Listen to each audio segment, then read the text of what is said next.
1000 మందికి పైగా పిట్టల్లా కాల్చి చంపేశారు.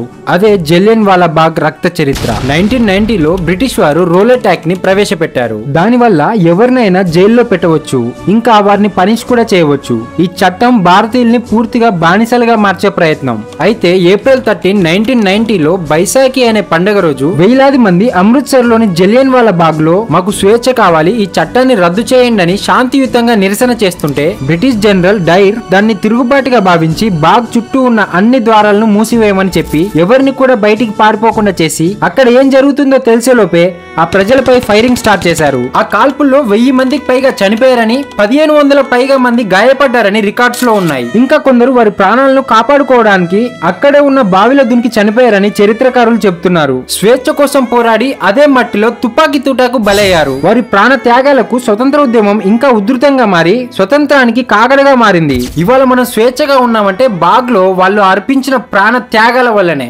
జై హింద్.